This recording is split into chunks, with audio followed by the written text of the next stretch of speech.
You know what? I have with me here 10 or probably 12 of the most fundamentally important philosophy and spirituality books that I recommend everyone to read who is seriously interested about these topics. But today's video is not about these books. Today's video is about the word consciousness. And do you know how many times this word appears in these books combined? A sum total of more than 1100 times. I counted myself. I'm just kidding. A little control F did the magic for me. But what I mean to tell you is that the word consciousness is fundamentally important to understanding the deep rooted spirituality and philosophy that all of these teachers talk about, but also to understanding yourself, really, to understanding all of the spirituality and philosophy podcasts or YouTube videos that you would have been consuming yourself. I'm sure if you have landed on this video, you have heard the word consciousness being mentioned by some spiritual guru, some spiritual teacher, some self help teacher, some self improvement YouTuber, probably at least a dozen times in at least a dozen videos. It is fundamentally important to understanding any of philosophy. But have you ever wondered what the word consciousness means? What does it mean when these teachers say things like your consciousness, my consciousness, the universal consciousness, collective consciousness, upgrading your consciousness, expanding your consciousness, etc.? Of course, you have. And today's video is all about these topics. This is part one of a four-part series where, with my good friend Rocco Jarman, I'll be talking about all things consciousness. We'll be talking about what is consciousness. We'll be talking about how you can upgrade your consciousness. We'll be talking about why you need to upgrade your consciousness at all. We'll be talking about the different ways that these powerfully potent spiritual teachers have talked about upgrading your consciousness. We'll be talking about some new ways of upgrading your consciousness that the modern human being in 2024 can apply. Fascinating, isn't it? So, without further ado, let's get into it. Oh, in fact, wait a second. If you are interested in reading any of these books, all of the links will be available down below in the description. I must have uploaded book reviews or summaries or some powerful life lessons from these books already on my channel. If I have not, I will do that in the coming future. So make sure you subscribe to the channel. Make sure you like this video if you haven't already. And now I pass on the stage to Rocco Jarman and myself from the past. Let's get into what is consciousness. Okay, Today, Rocco. Hmm. Go on. today we're talking about consciousness, and we're hoping that this will expand itself out into a series about Hmm. consciousness. And Yes. do you want to just cover what we're going to talk about? So, to me, I think what we discussed offline is we're going to talk about some language and some definitions and what the idea of it is, and Yes. then the questions that would come in from the viewers. In other words, how do I marshal or Hmm. master my Hmm. consciousness? Can I expand my consciousness? That's it. That's it. Yeah. I think we should start with a very basic terminology, a basic understanding of what is consciousness. What do we mean when we use the word consciousness? Because honestly, Rocco, if you were to do a Google search, if you were to do a YouTube search on consciousness, there's like a bunch of content already. There are so many books, so many intellectuals, good and bad intention, and all of that, talking about this term in terms that can sound voodoo to people, it can sound off-putting to people, and it can sound intellectual as well. Mm. And to that degree, to cover it up, it can also sound intimidating at times. And I Yeah, just don't know which one to listen to. So that's right. maybe let's start with that.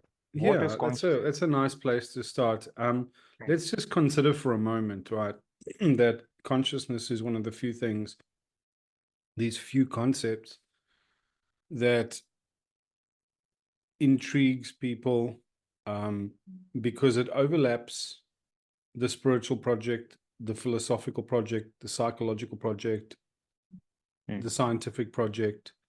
mm, Um, and I began my interest in this probably about, I would say, 7 or 8 years ago. okay. And so that was around 2017, 2016. I was getting much more interested. Obviously, everybody had spoken about it, and I was always Mm, curious about it. mm, mm, But as you say, in the market, the marketplace of ideas and understanding. There's been a lot of argument and speculation, a lot of claims made. Mm. So the Buddhist tradition, I think, brings a lot Mm. to that conversation. Mm. Mm. My serious introduction came via listening to Sam Harris talking about Oh yeah, yeah. consciousness, and he had some wonderful guests Mm. through there. Do you remember a And few? Do you remember a few well, names the of one those that guys? really springs to mind is a guy called Donald Hoffman. Okay, okay. Mm. I'm just gonna double check his name. I'm pretty sure. Mm. You know, you mentioned Sam Harris. I remember Rupert Spira on one of his podcasts. Right, Rupert And Spira, Donald mm, Hoffman, that's Hoffman. mm, Sam Harris's wife, Annika Harris, she wrote a mm, book on that. So I mm, can't think of all of all of them off the top of my head, but I think that there's, and I can't remember the guy's name now. There's another person that enjoyed Sam Harris's content so much that he started putting videos together of threads of topics. mm. So it could be about Okay. AI. And so Mm, he would put a series together. He would tell you which of the episodes you can listen to, who the guests mm, are, and then he would mm, also push back on certain ideas. In mm. other words, he would say, So this is objective where I too. think Sam Harris is blind or he's not paying Mm, attention. So we should mm. maybe find out who that guy is. Yeah, we'll And attribute perhaps it. he's got a Mm, thread or a through mm, line about consciousness that we can follow. But that was part of mm, the education that I went through. mm. And Okay. Sam Harris has an app called Waking Up. He wrote the Yes. book called Waking Up. Yes. It Yes. was about his expansion of consciousness, both through the Buddhist traditions, because Mm, he mm, traveled India studying under mm, various teachers, mm, but then also with psychedelics. mm, mm, And then he created this app called Waking Up, in which he was trying to teach from a very atheist, secular perspective mm, the technique of meditation and particularly Vipassana and how that expands or has the ability to expand our consciousness. Now, mm. that is in itself a confusing term Yeah. because what is it that we are expanding exactly? Correct. Yeah. So perhaps we should now go back Mm. and start defining what we mean when we say consciousness. Correct. That's the starting point. Go on. Yeah, one of the Mm, best interpretations that I've worked with and remained um, that's remained relevant to me and made sense to me, and the idea or the model of it, the metaphor, it has never let me down. mm, It's if you can imagine someone in a room where mm, there's very dim light and there's a window mm, above. mm, To see what's in the room, you need light. mm, mm, mm, And then you can see where the source of light is, more or less. mm, And you can imagine that there's a way of widening that window to let more light in the room. mm, mm, But mm, then there's also the idea that there is the light outside that's coming into the room. mm, mm, mm, And then there's the ability of you to perceive the light and to reason that the origin is over there because it's brighter there, mm, mm, mm, and mm. that you might be able to widen that window to let more light in. Yeah. And to Yeah. me, that entire project points Mm, at consciousness. And it mm, means there's not just one simple definition that explains everything. It is the light that's coming in by which things can be seen. It mm. is The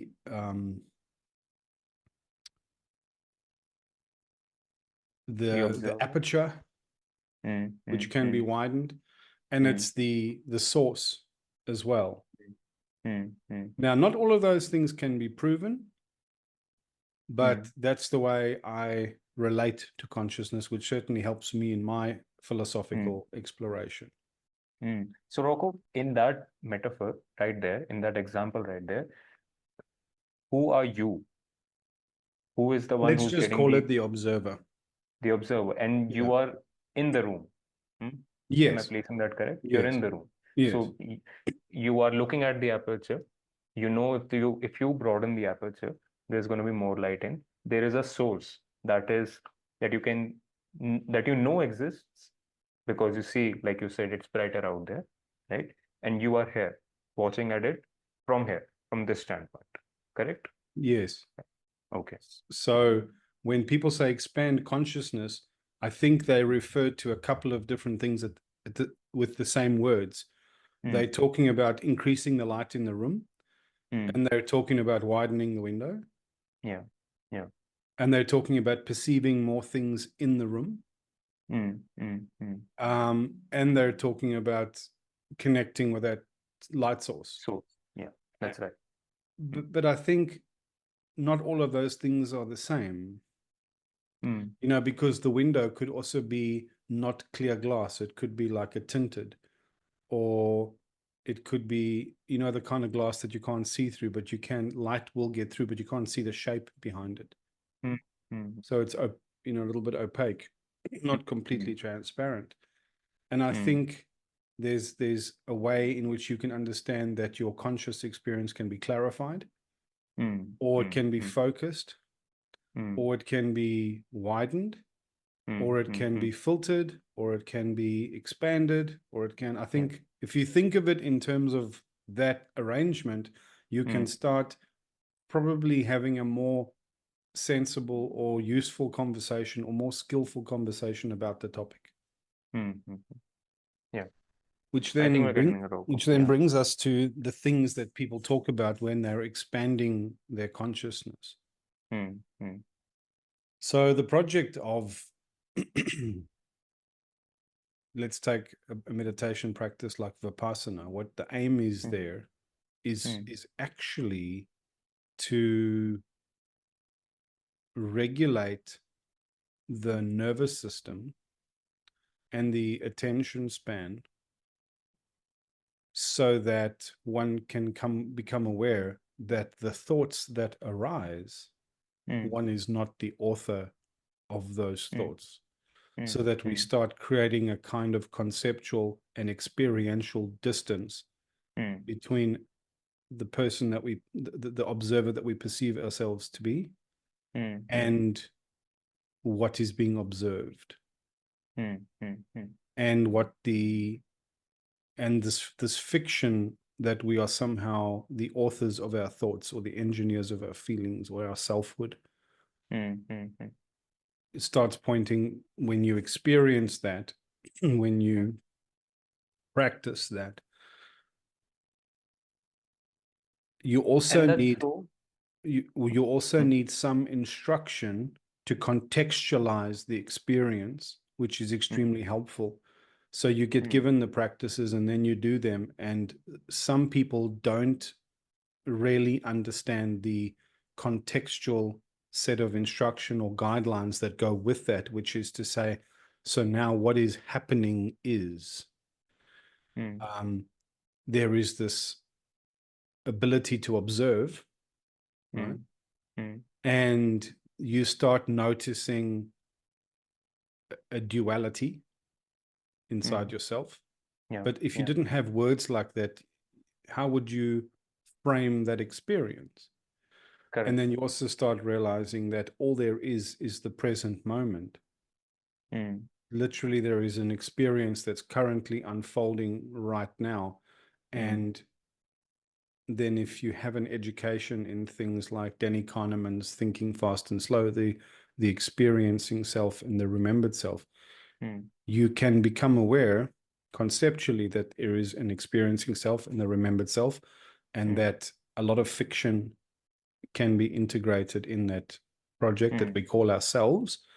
But mm, then something like Vipassana, that kind of meditative practice, can actually let you see the truth mm, and experience the truth of that claim.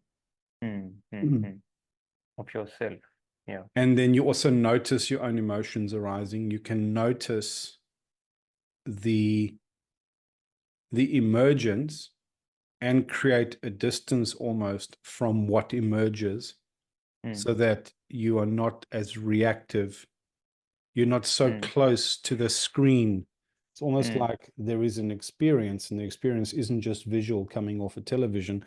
It's experiential in terms of feeling and emotion and sensation and observation and the story about that that's coming up all the time. Now, this is abstract. It'll probably help for us to drop this down into an example. But to stay with the abstract for a moment, what that practice eventually allows you to do is almost like as if the default is we're just right up against the TV screen. You just get further and further away, and then you notice that there is a TV screen, and you notice that there is stimulus coming up through your body. One of the ways of understanding it is imagine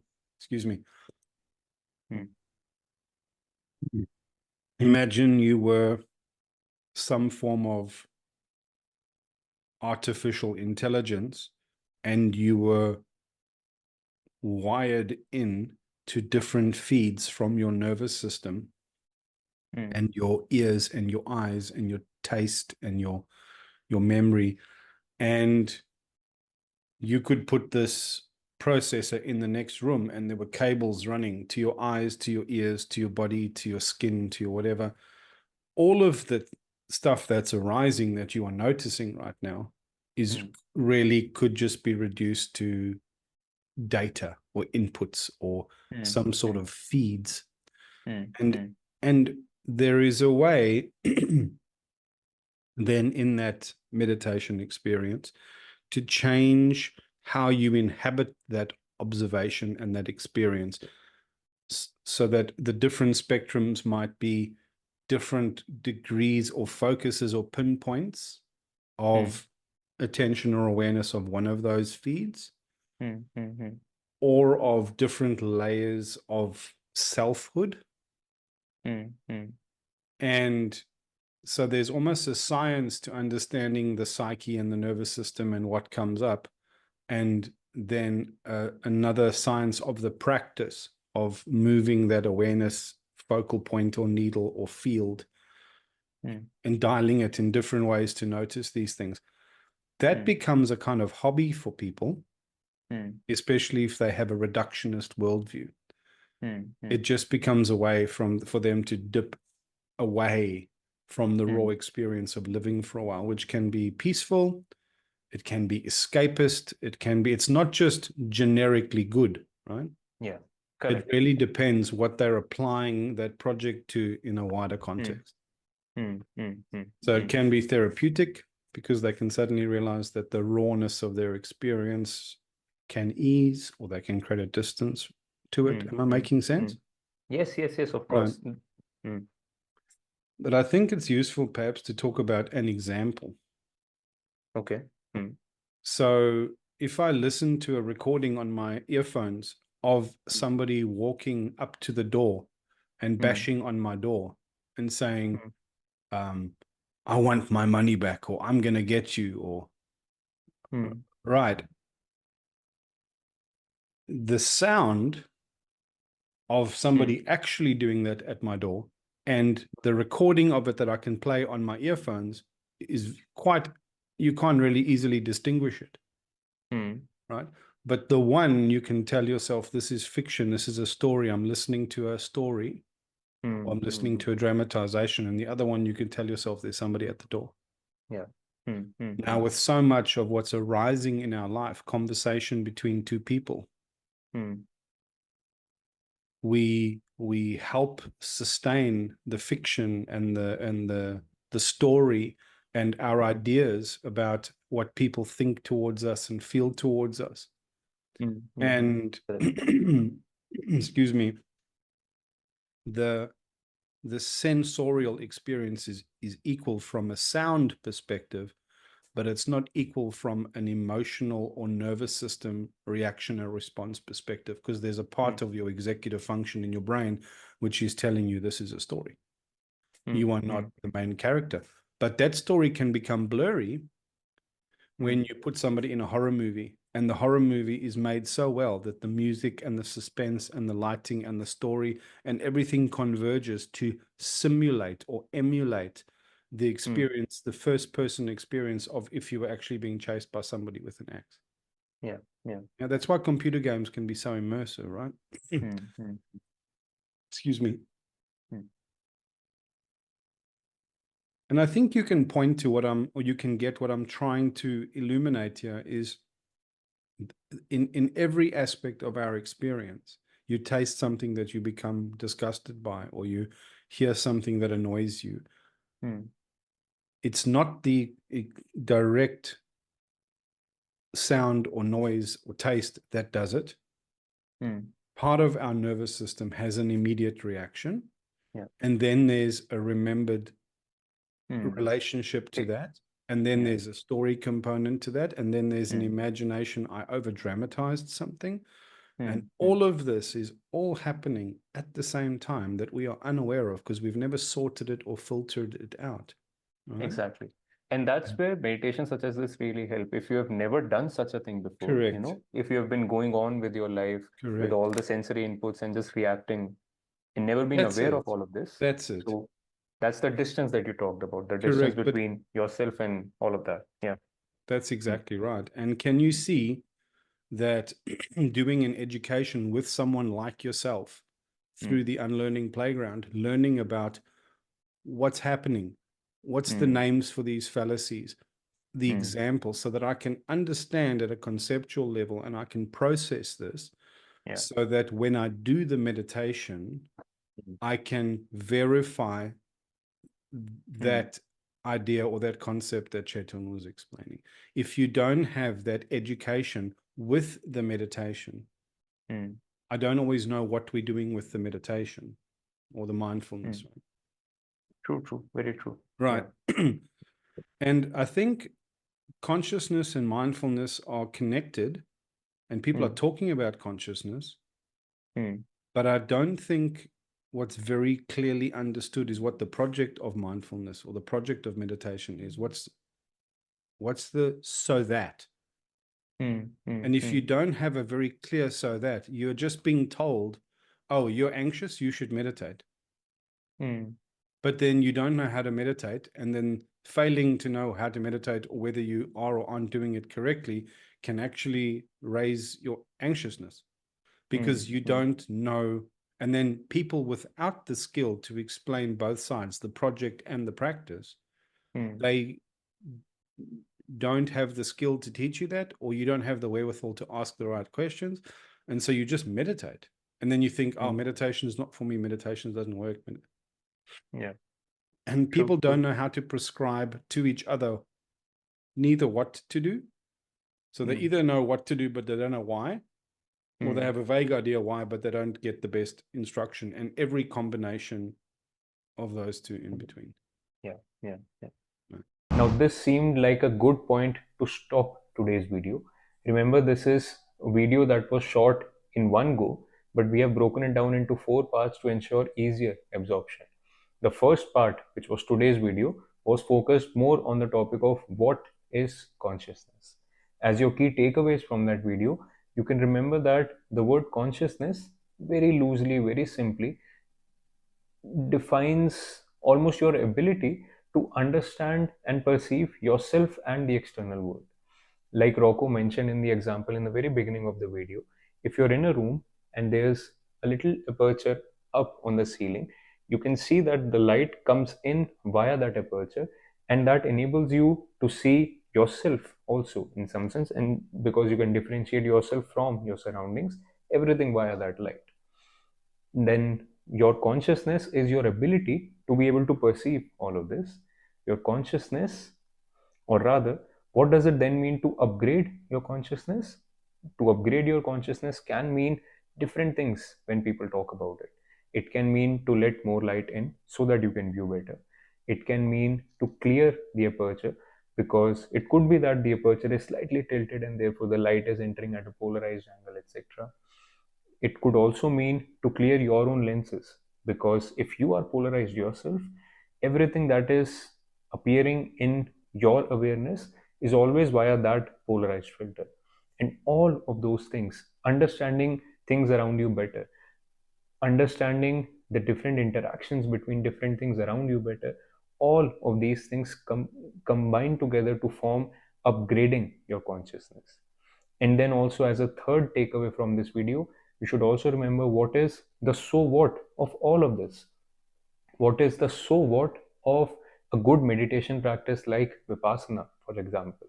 The so what of all of this is for you to be able to create a space between the different signals that you're receiving from your environment and your reaction to your environment. Once you're able to do that, that is also an upgrade to your consciousness, because then you can actually perceive those signals, filter them, and then see whether you have to react to them or not, or how do you react to them. And that is, of course, also an upgrade to your consciousness. Remember, this is part one of the four-part series. Part two is where we talk about why we need to upgrade our consciousness at all. That is another juicy part. If you're watching this in real time, it would come out next week. If you're watching this in the future, part two would have already come out and it would already be appearing on your screen. If it's not, you can actually go ahead and check out more of my work with Rocco already. We did a series called Beyond Politics, which is as juicy as it can get. So that's it. I bid you goodbye now. Subscribe to the channel if you haven't already. Like this video if you haven't already. And I'll see you in the playground soon again. Until next time, peace out.